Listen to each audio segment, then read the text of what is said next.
Mesdames et messieurs, bonsoir. Il est 20h, c'est l'heure du flash d'info. Les titres ci dans un instant.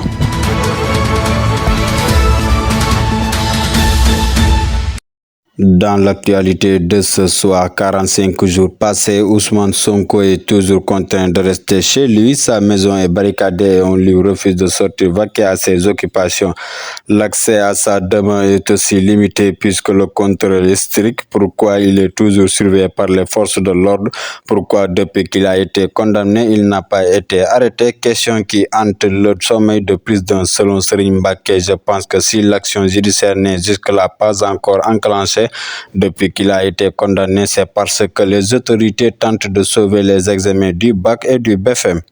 Toujours dans l'actualité du pays, l'investiture annoncée du leader de Pastef, Ousmane Sonko, est prévu le 15 juillet prochain, a été abordé à la rencontre qui a réuni hier au Palais de la République le président Macky Sall et les députés de la coalition Benno Bokk Yakaar. Macky Sall assimile l'investiture annoncée de Sonko à de la provocation parce que, dit-il, a été condamné à 6 mois avec sursis pour diffamation lors de son procès contre Mame Mbaye Niang et être sous le coup d'une condamnation à 2 ans de prison ferme pour corruption de la jeunesse, déclare Pape Alé Niang. Pour le journaliste d'investigation Pape Alé Niang, finalement, l'élimination de Sonko est devenue chez Macky une obsession maladive. Restons toujours dans l'actualité. Le procureur de la République a saisi la chambre d'accusation du TGI de Dakar pour annuler la décision de mise en liberté provisoire d'Aliou Sané, coordinateur de Y'en a marre, vice-coordinateur du F24, halte aux harcèlements judiciaires d'Aliou Sané, coordinateur du mouvement Y'en a marre. La police et le parquet de Dakar doivent comprendre que grâce aux images vidéo, le monde entier est témoin de son arrestation sans violence physique ou verbale envers les agents. Matel Seydi Gassama, directeur exécutif de la section d'Amnesty International Sénégal. L'intéressé Aliou Sané reste confiant au sujet de cette convocation. Ce jour 18 juillet, mon avocat, le brillant maître Moussa Sarr, fera face à la chambre d'accusation du TGI de Dakar dans le cadre d'une audience provoquée par le procureur de la République. Arrêté à la cité Keur Gorgui en partance pour le domicile d'Ousmane Sonko, Aliou Sané a été inculpé pour actes ou manœuvres de nature à compromettre la sécurité publique ou à entraîner des troubles politiques graves. Après 5 jours de détention, il a été remis en liberté provisoire le 2 juin.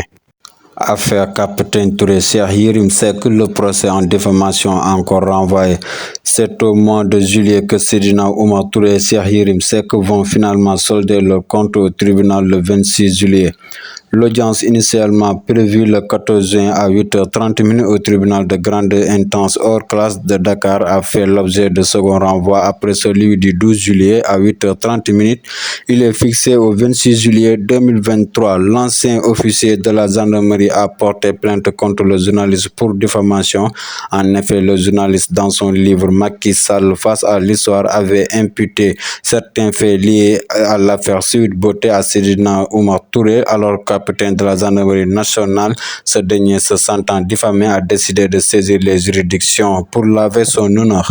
L'actualité internationale, le président iranien a démarré sa tournée africaine historique au Kenya. Les présidents iraniens Ibrahim Raïsi et kenyan William Ruto se sont engagés à renforcer les liens entre leurs deux pays mercredi à Nairobi, première étape de la première tournée africaine d'un dirigeant iranien depuis 11 ans. Ce déplacement, qui devait initialement débuter mardi mais a été reporté d'un jour, intervient alors que Téhéran tente de rompre son isolement diplomatique en trouvant de nouveaux alliés sur la scène internationale. M. Raïsi, accueilli dans la matinée par M. Ruto, doit ensuite se rendre plus tard dans la journée à Ouganda où il rencontrera son homologue Yoweri Museveni, puis sera jeudi au Zimbabwe pour s'entretenir avec le président Emerson. L'Afrique est devenue un champ de bataille diplomatique plus intense ces derniers mois entre l'Occident et la Russie, à couteau tiré depuis l'invasion russe de l'Ukraine, et qui tentent chacun de rallier à leur camp les pays africains. Ces derniers ont été frappés de plein fouet par les fortes hausses de prix alimentaires, notamment enregistrées depuis. Terminons l'actualité avec les sports. L'arrivée de Cher Ndour a été officialisée au Paris Saint-Germain ce mercredi matin. Le milieu de terrain sénégalo-italien en a profité pour donner ses premières impressions.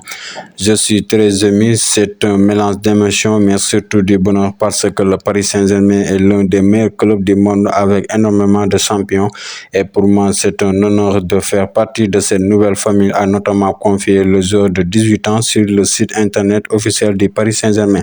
Le club de la capitale a enrôlé une belle promesse pour l'avenir. Pour rappel, la pépite formée à Brescia puis à l'Atalanta a paraphé un contrat de 5 ans avec le club parisien. Voilà tout ce qu'on pouvait dire de ce soir. Un grand merci à toutes les personnes qui ont suivi ces flashs d'infos.